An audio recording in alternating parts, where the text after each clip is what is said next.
காதல் என்பது ஒரு அறிவியல். என்ன மாரியான அறிவியல் அப்டின்னா, அது அறிவியல் பூர்வமானது. அதனால தான் மூட நம்பிக்கையாளர்கள் காதலுக்கு எதிராக இருக்கிறார்கள். காதலுக்கு எதிராக இருக்கிறார்கள்.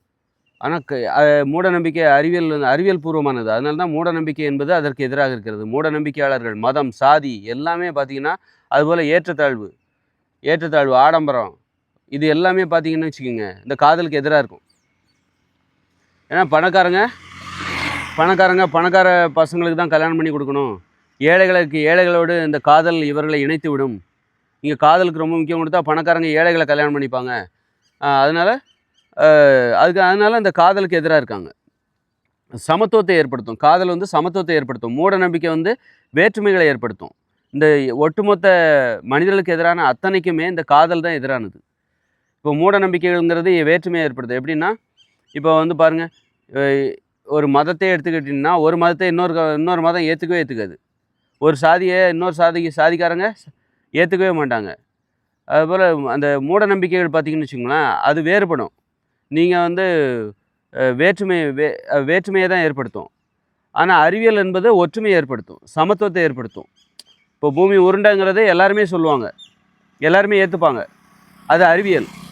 ஆனால் இந்த மூட நம்பிக்கை இருக்குல்ல, வானத்தில் வந்து சொர்க்கம் இருக்குது, நரகம் இருக்குது, அல்லது மனிதர்களை வந்து கடவுள் தான் படைச்சார் அப்படிங்கிறது வந்து மூட நம்பிக்கை. இது வந்து ஒவ்வொரு மதத்துக்கும் வேறுபடும். ஒவ்வொருத்தரும் ஒவ்வொரு கதையை சொல்லுவாங்க.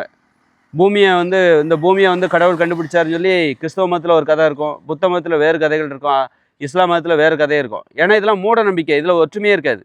ஆனால் அறிவியல் என்பது ஒற்றுமையை ஏற்படுத்தும். ஒரு பூமி உருண்டைங்கிறது ஒற்றுமையை ஏற்படுத்தும், அது எல்லாருமே ஏற்றுப்பாங்க, அதுக்கு எதிராக மாற்று கருத்து இடையில்லை. அது மாதிரி இந்த காதல் என்பது ஒற்றுமையை ஏற்படுத்தும். உலகத்தில் உள்ள எல்லாருக்குமே காதல் பிடிக்கும். ஆனால் காதலிக்கக்கூடாதுன்னு சொல்கிறவங்க இருக்காங்கள்ல, அவங்க இந்த மூட நம்பிக்கையாளர்கள். அவர்கள் தான் அந்த ஒற்றுமைக்கு எதிராக இருப்பாங்க. உலகம் ஒன்று பற்றக்கூடாது, ஒரே மாதிரியாக போயிடக்கூடாது, அவருக்குள்ளே வேற்றுமை ஏற்படுத்தணும், பிளவுகளை ஏற்படுத்தணும் அப்படின்னு சொல்லிட்டு அந்த காதலுக்கு எதிராக நிற்பாங்க.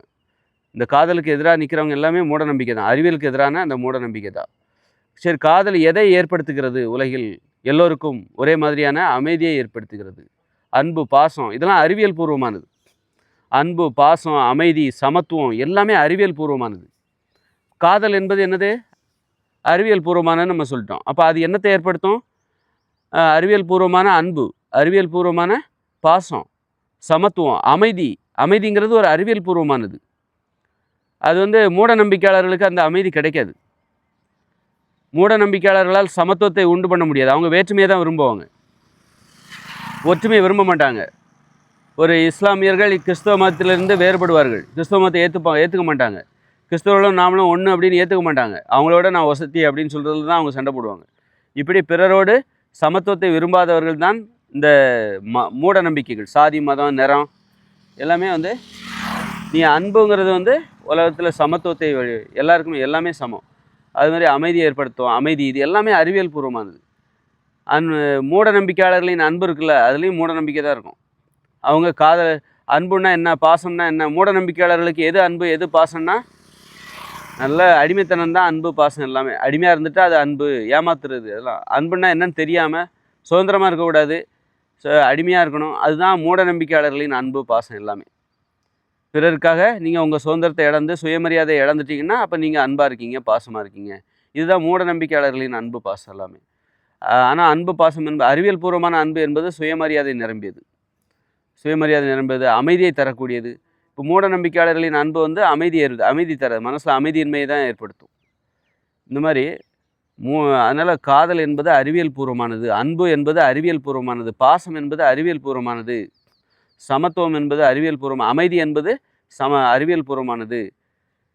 இந்த அறிவியலுக்கு எதிரானது மூட நம்பிக்கை. அப்போ அன்பு, பாசம், காதல், அமைதி, சமத்துவம் இவற்றுக்கெல்லாம் எதிரானது தான் மூட நம்பிக்கை.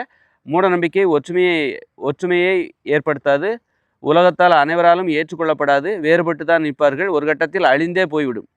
அந்த மூட நம்பிக்கை ஒரு காலத்தில் அழிந்தே போய்விடும். கடைசியில் உண்மை தான் நிலச்சி நிற்கும். அறிவியல் பூர்வமான அணுகுமுறை தான், வாழ்க்கை முறை தான் நமக்கு நிலச்சி நிற்க போகுது.